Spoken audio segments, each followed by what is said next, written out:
kulanti wanaagsan asxaabteeda qaaliga ah kusoo dhawaada muuqaal cusub oo aynu kaga waramayna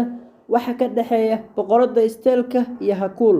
majliinba jacayl miya mise sheekadu wili waa saaxiibtinimo leh sida ka muuqatay maalmahani dambe baraha bulshada sida TikTok waxaad ka arkayseen iyagoo muuqaalo jacayl ka muuqdo isla soo duubayaan heese jacaylna isla soo saarayaan sidaan filayo uu ku soo gaaray muuqaal sidan camal ah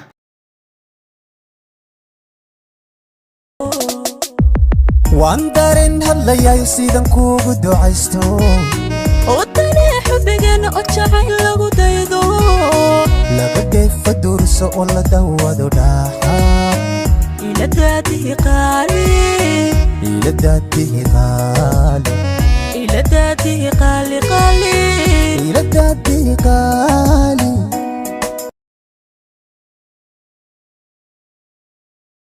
waa sax aniga ayaa hubo muuqaal sidan camal uu soo gaaray bal waxaynu doonaynaa maanta inaynu eegno aragtiyada bulshooyinka Soomaaliyeed ee kala duwan ay ka soo dhiibteen arrinta hakuul iyo boqorada isteelka waxaa ku jira dad caan ah oo ra'yi ka soo dhiibtay oo isugu duceeyay bal boqorada isteelka iyo wiilkan kale ee lagu magacaabo Haykal ama Hakuul waxa ay ka turjumayaan muuqaaladii ay maalmahan isla soo duubayeen inay yihiin inuu ka dhaxeeyo dad xiriir ama saaxiibtinimo aad u sareyso bal ku soo dhawaada muuqaalkii oo faahfaahsan Follow me, I follow you, man, that's the code. The followers, the credit cards I can't afford. Just show love on my Instagram. Nigga, show love on my Instagram, yeah.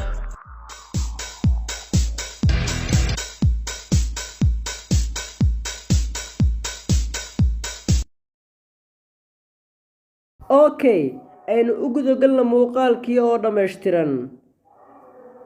boqorada isteelka iyo hakuul sida baraha bulshada ka shidnay tan iyo markii ay boqorada isteelka ka degtay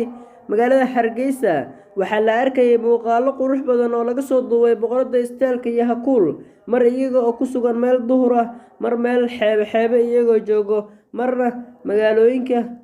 geesaha Soomaaliland ku yaala ay ku safrayeen xaqiiqatan boqorada jawi aad u qurux badan ay la soo qaadatay saaxiibkeeda Hakuul Maria ama boqorada isteelka Hargeysa sidoo kale waxa ay sheegtay inay u timid inay la kulanto reer abtiyaasheed oo aysan muddo u tagin oo halka ku nool boqorada waxa ay la kulantay Hakuul familigiisa dhammaan balse mid soo jiidashada lahayd ayaa ahayd in boqorada isteelka ay Hakuul hooyadii ay hab u siisay mise ay ula macaamishay intii xafladda lagu sugnaa si heer sare ah oo sidii hooyadeed camal ah u sharaftay bal ila daabo muuqaalkan qiirada hooyonimada wato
boqorada inta ay ku sugnayd xafladda si aadka u weyneed waxaa ka soo qayb galay dad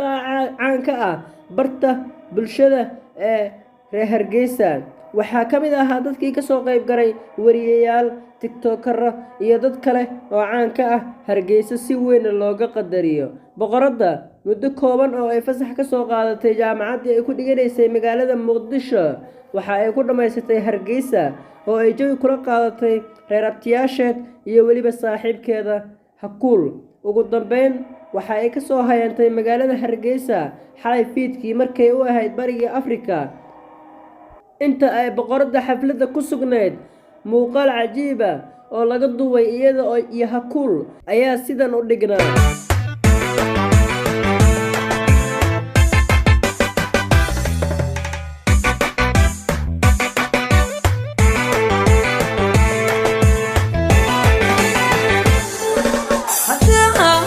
haddahaadi debadda u baxaysid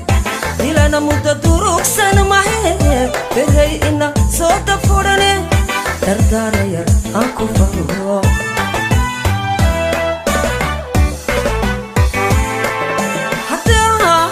haddahaadi debadda u baxaysid ilana muddo durugsan mahe beray ina soo dafurane dardaarayar aan ku faro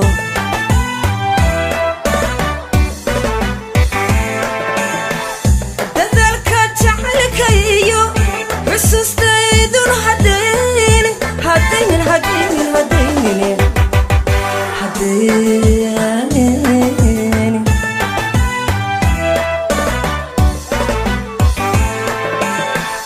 dadalka jacaylka iyo xusuustaydun hadaynin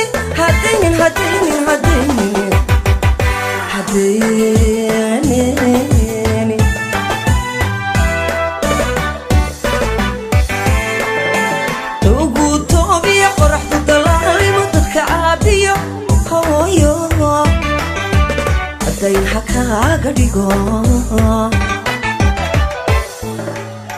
ugu toobiya qoraxdu dalaalimo dadka caabiyo hooyo dayn hakaaga dhigo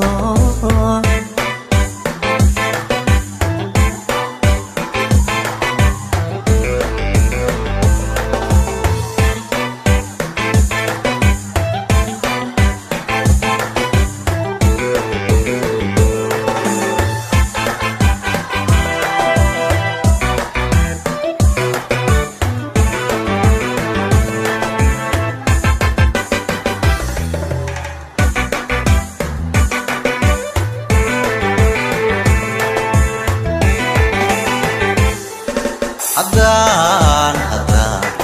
duuloon dhaqaaqo oo aan dal shisheeyaado intaan maqanahay nimcooy dardaaraya aan ku faro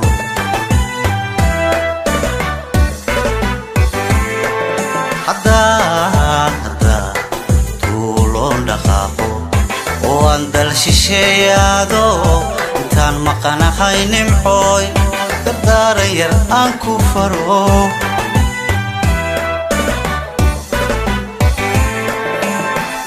wacadka keeni dunshana ayay doqoonnimo raaciye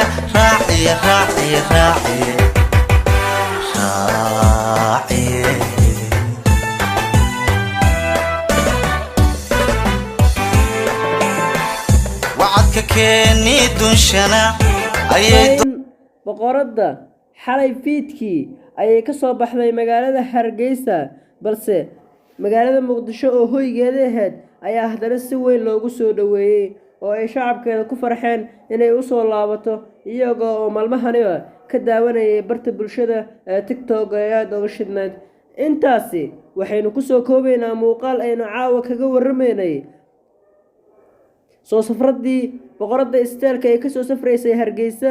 ay ku laabanaysay magaaladeedii rasmiga ahayd ee muqdisho. asxaabta aad iyo aad ayaad ugu mahadsantihiin daawashada muuqaalka. fadlan haddaad ka heshay like saar, inoo share garey oo channelkeena subscribe dheh. waad ku mahadsantahay juhdiga iyo waqtiga aad gelisay inaad daawato muuqaalkan, waana kaaga mahadnaqaynaa. 24 saac garabkeena aad taagantihiin. waxaynu idin leenahay hambal iyo dhammaan Soomaali Maxamed inta inoogu xiran. Follow me, I follow you, man, that's the code. The followers, the credit cards I can't afford. Just show love on my Instagram.